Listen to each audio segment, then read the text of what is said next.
The rhythm of the river. Leo watched the other boys from the riverbank, his bottom lip tucked in a pout. They were practicing the water glide, a synchronized rowing technique that required every oar to hit the water at the exact same microsecond.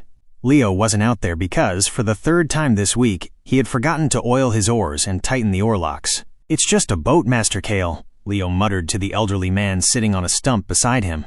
"I can row faster than any of them. Why does it matter if I do the maintenance at 6 a.m. or 6 p.m.? Master Kale didn't look up from the net he was mending. "Speed is a gift, Leo, but discipline is the vessel that carries that gift. Without it, you are just splashing in the dark." The challenge. To prove his point, Kale proposed a race. The goal was simple. Reach the old willow tree 3 miles upstream before the sun touched the horizon. Leo would take his sleek, lightweight racing skiff.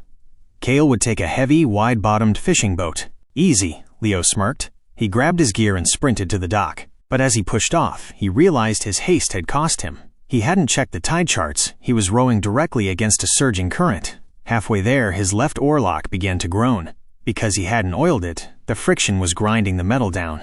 Every stroke felt like pulling through wet cement. The breakdown.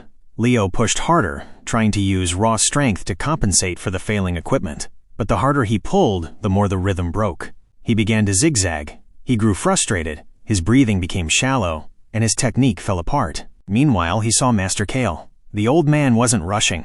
His oars entered and exited the water with a rhythmic snick pluck. He stayed close to the shore where the eddies were weaker. A bit of knowledge Leo would have had if he'd studied the river maps that morning. By the 2-mile mark, Leo's oarlock snapped. He was stranded, spinning in circles, while Kale glided past him with a steady, unhurried pace. The lesson under the willow. When Leo finally drifted to the old willow, hours late and exhausted, Master Kale was already brewing tea. "You have more strength in your arms than I have in my whole body," Kale said gently, handing him a cup.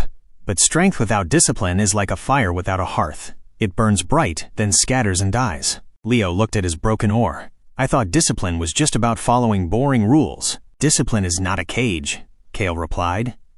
"It is a path.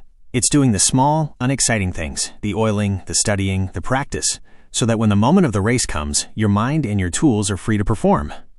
"You didn't lose to me, Leo. You lost to the details you chose to ignore." A new rhythm.